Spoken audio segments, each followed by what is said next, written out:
We're here at Ananda Valley Farm, and I'm going to be showing the initial test beds we're using as part of the California Healthy Soils Initiative, where we are actually trialing using wood chips in vegetable fields.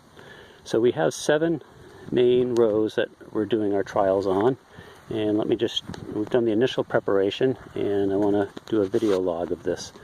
So row 1 here is our control row. And we're not doing anything here, we'll just use compost and fertilizer the way we've done it in the past. Row 2 here, we put a thin layer of non-eucalyptus wood chips on top of the row. Just a very thin layer, as you can see. And we've actually done this before, and so we're pretty sure this is going to work fine. And there is a Cornell University study that did something similar to this in the 1950s and 60s, which you can reference on our website, that showed that this worked really well. Okay, the third row here, we used a heavier number of wood chips. So about, we shot for 2 inches, although it varies a lot as you go up and down the row here.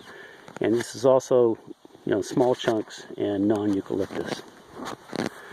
The fourth row, we tried to use, it's non-eucalyptus, so kind of like pine, oak, and other stuff.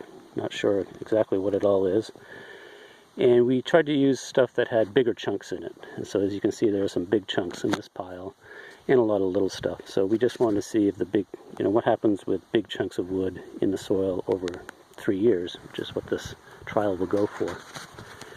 Okay, the fifth row, this one really interested in what's going to happen here, is we're using eucalyptus. There's a lot of, invasive eucalyptus around here, and people are, so there's lots of,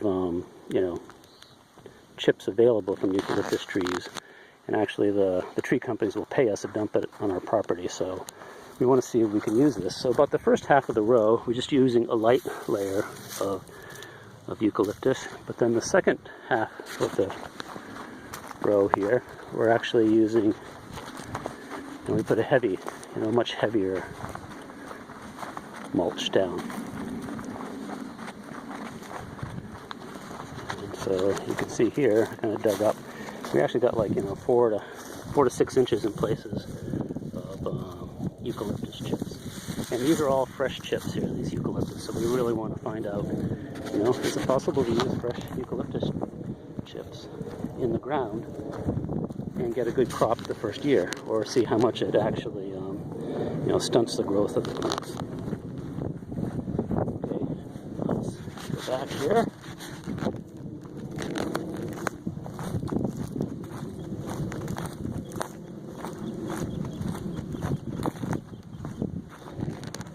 Okay, row 6 here, we're using, these are small chunks, and this is a very heavy mulch, like 4 to 6 inches of mulch on this one. And we want to see, what happens here. We're going to till all this into the soil, and we'll do that in a couple of days, and then I'll show what it looks like after we till it in.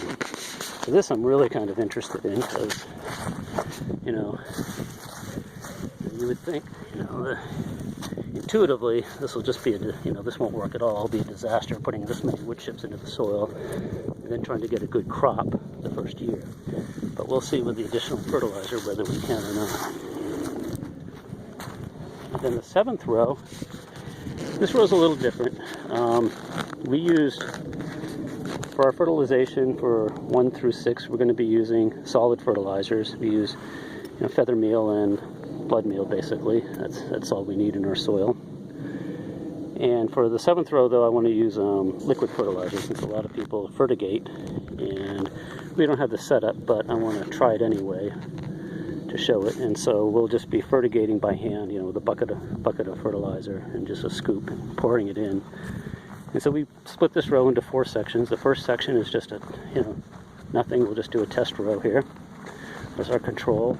And the second quarter, it's just the light wood chips and eucalyptus. The third quarter, we're putting a thin layer of eucalyptus down to see if you fertigate, you till this in and fertigate, whether that'll be okay. And the last quarter, we have a thick layer of non-eucalyptus wood chips here. And so we can then test this. And we'll be planting mostly broccoli here and be comparing. So on Monday, we'll till all this in, and I'll take some pictures to see what it looks like after it's been tilled into the ground. A couple notes. It's been a very dry and sunny spring here. So after we tilled, all the oxalis actually died off, which is nice. And we don't really have very many worms in the ground because it's been so dry. So we will be comparing the worm count in all these rows also. Thanks.